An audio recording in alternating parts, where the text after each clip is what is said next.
In this video, we're going to go through the Afghan royal family tree. Today, the country does not have an official monarchy, and the last king of Afghanistan, Zahir Shah, was deposed in 1973. But for almost 250 years before that, the country was ruled by two consecutive dynasties, which both heralded from the same Pashtun tribe. We will go over how the first of these two royal houses rose to power in the aftermath of the great Asian conqueror Nader Shah's death in 1747. Then we will continue this story to the second of these dynasties in the 19th century, where it had to contend with the rising spectre of British imperialism. Finally, we'll cover the Afghan monarchy in the 20th century, where a shift in the dynastic house occurred as the nation grappled with the modernization of its society.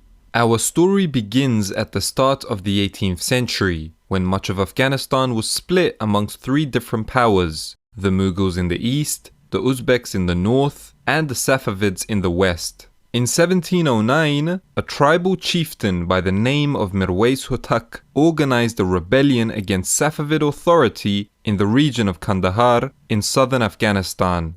In the Pashto language spoken in Afghanistan, Mirwais is often referred to as Nikah, meaning grandfather. The subsequent Hotak dynasty he established would go on to conquer much of Persia in the reign of his son Mahmud, effectively delivering the death blow to the Safavid dynasty in the 1720s. The Hotak dynasty did not last for long, however, as the Iranian conqueror Nader Shah began his epic run of conquests that stretched from the Caucasus to northern India. The Afsharid Empire he had established essentially fragmented with his death in 1747. And this is where the story of the Afghan royal family properly starts, because one of the successor states of Nader Shah's huge empire was ruled by a man named Ahmad Khan Abdali.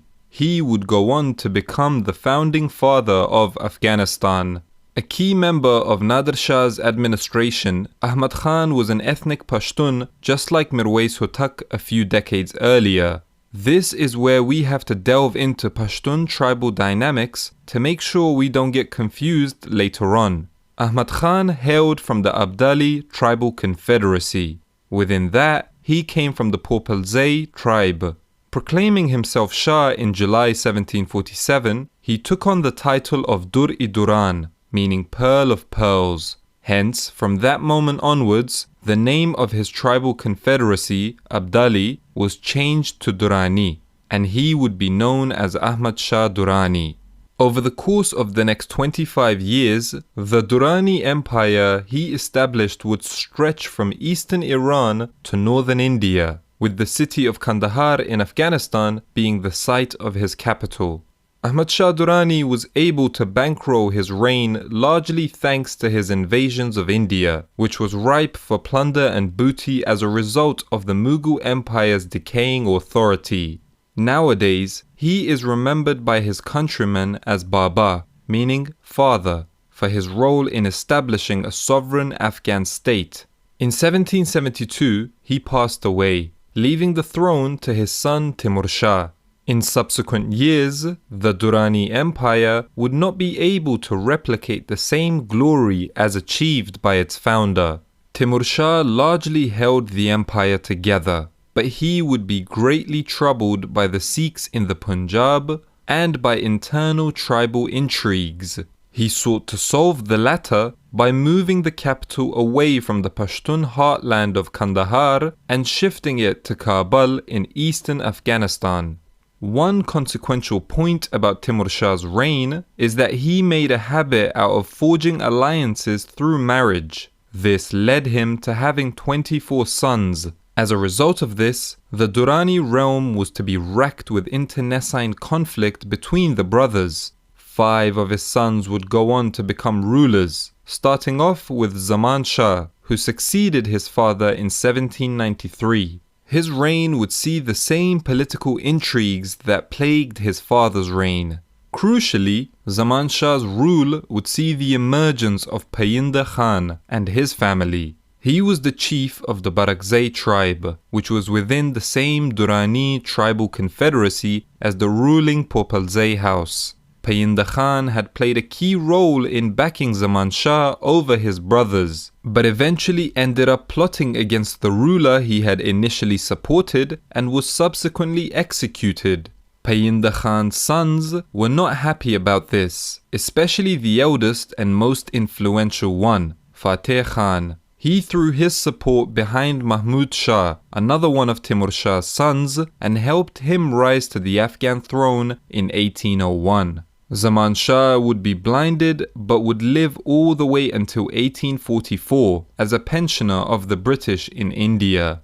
Mahmud's first reign would be short, being deposed by his younger brother Shah Shuja in 1803. Unable to secure his own grip over the throne for long, Shah Shuja was deposed by his predecessor and brother Mahmud in 1809. Upon his ouster from power, Shah Shuja travelled south towards the Punjab, where in 1813 he was forced to give up the prized Kohinoor diamond to the Sikh ruler Ranjit Singh. Mahmud's second reign was far more significant than his first one. This is because in 1818, his son Kamran, who was the governor of Herat, had the Grand Vizier and leading Baraghzai chief Fateh Khan blinded and killed. This unleashed a wave of insecurity and chaos in Afghan politics for the next decade, as Fateh Khan's 24 or so brothers sought revenge for his death. At this point, the Durrani Empire effectively fragmented into several virtually independent states centered on key cities such as Herat and Peshawar. In the midst of all this infighting, the Baraghzai brothers also fought against one another. By 1826, Dost Muhammad Khan had emerged as the ruler of Kabul, but he still had to repel an attack on the city from the forces of his brother, Sultan Muhammad Khan Tilai. He's an important figure because 100 years later, his descendants would rise up to become rulers of Afghanistan. When Dost Muhammad came to power, the Baraghzai tribe established their own dynasty at the expense of the Popalzai tribe. In addition, the new ruler referred to his realm as an Imarat instead of a kingdom, and himself as an emir rather than Shah.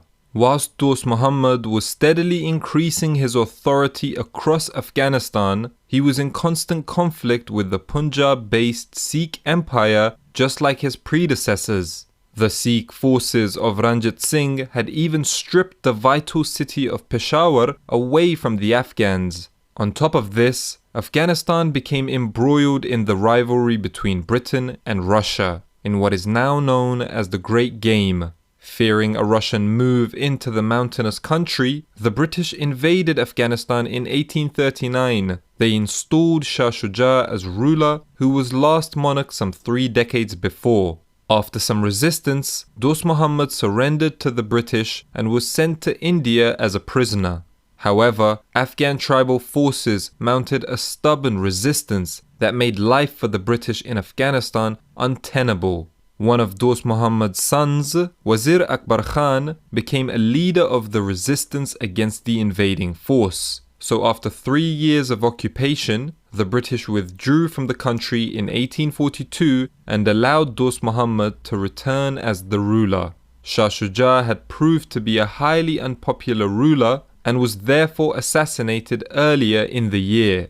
The next 21 years of Dost Muhammad's rule saw him extend royal authority across the realm, taking Kandahar in 1855 and Herat a few days before he died in 1863. Just like his father, Dost Muhammad had many sons, 27 to be in fact. Wazir Akbar Khan would have been the favorite to succeed him, but he had died in a cholera outbreak in the mid-1840s.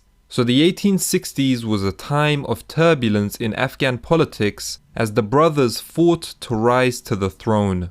By 1868, Sher Ali was firmly in place as the emir. Just as his father's reign was interrupted by a British invasion, Sher Ali would suffer the same fate in 1878. He would die a few months later of illness in 1879 and was succeeded by his son Muhammad Yaqub, who welcomed the British in and treated them as his guests. he signed the Treaty of Gandamak with the invading force and subsequently gave very profitable terms to the British, such as giving up certain territory and control of Afghan foreign affairs. In a similar way to the First Anglo-Afghan War, the Afghans resented the British presence in their country and rose up to expel the invader. Muhammad Yaqub abdicated and chose to live his days out as a pensioner of the British in India.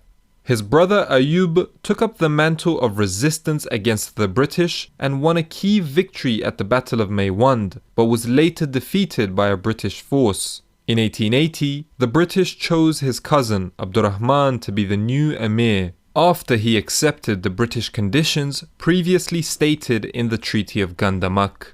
Abdurrahman would become known as the Iron Emir because he had a heavy-handed approach to pacifying the many different groups within his realm. It was in his reign that much of Afghanistan's borders were officially demarcated, including the border with British India in the east and the Russian Empire in the north. Abdurrahman's reign ended in 1901 when he died and was succeeded by his son Habibullah.